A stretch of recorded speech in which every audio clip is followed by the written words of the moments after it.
Well, this is some big and unexpected news, as WB and DC Comics involving DC Studios has been hit with a pretty major lawsuit from the estate that owns Superman. And if they win, Superman will not release in a handful of countries, which will destroy its box office potential.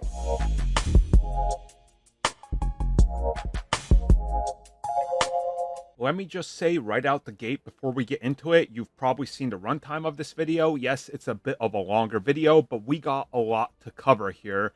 And I want to really do my due diligence to explain everything that's going on involving this and the Superman situation, which dates decades. So let's get into what's going on. So the story starts with Joe Schuster and his co-creator of Superman, who created the character all the way back in 1938. Now, his co-creator, Jerome Siegel, was also, again, one half of the creators of Superman, and the two of them would end up selling the rights to Superman in 1938 for $130, $65 each. Now, this was for worldwide distribution, but there is legal binding contracts and laws due to copyright that in specific British legal tradition, certain countries, and in this case, Canada, the United Kingdom, Ireland, and Australia,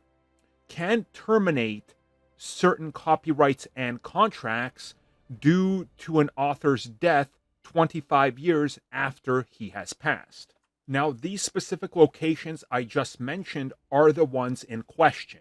So now let's get to the lawsuit, and then I'm going to explain some more technological and important details that involve this whole thing. So here's what's going on. WB and DC Entertainment, DC Comics, are being sued by the estate of Superman creator Joseph Schuster to block the release of the upcoming movie by James Gunn in territories around the world. The lawsuit was filed today by an executor of the Superman estate, Plaintiff Mark Warren Peary, in the Southern District of New York. The suit states that the estate is seeking damages and injunction relief for defendants' ongoing infringement in Canada, the United Kingdom, Ireland, and Australia, as well as a declaratory relief establishing the Shuster Estate ownership rights across relevant jurisdictions. The matter is ripe for adjunction, as defendants are clearly planning a major new Superman motion picture and the other derivative works for imminent worldwide release. WB did respond by saying they fundamentally disagree with the merits of the lawsuit and will vigorously defend their right and ownership of Superman. Okay, so in essence, the Shuster Estate does have a claim here. Obviously, they do. And how distribution and copyright works around the world is different in so many territories. And the United States cannot impose their copyright on everybody because it's a United States copyright. So many times these rights and things you can infringe on can be different in different countries. If we look at example Batman, right? Let's use him for an example, I should say. Batman co-creator Bob Kane and Bill Finger, the two creators. It wasn't up until recently that Bill Finger finally got credit for Batman. And he literally died. He was broke, okay? I've talked about this every time I slam Marvel Studios and Marvel for not paying their comic artists and writers. And DC does this as well. These companies are cheap, and they will go to court and fight somebody who created these characters because they know that in the end, they're going to either pay a small settlement or they're going to bankrupt the other people or they're just going to die. That's just how it happens. I'm sorry to get into this. I know some people don't like it when we get political or in the issue. I have to explain to you this whole situation and what matters and why this is important next. Because this isn't the first time something like this has happened. If you guys remember, it was around 8 or 9 years ago. But before we even get to that, let's go to 2008, in which the Superman creator family was suing WB and DC over other issues because, again, they were infringing on some rights worldwide. And believe it or not, this scenario was finally resolved in 2013. But that wasn't the whole story. Yes, they won the last piece of the Superman copyright, if you will. But again, the story's not over because around 8 or 9 years ago, this all came crashing down, really.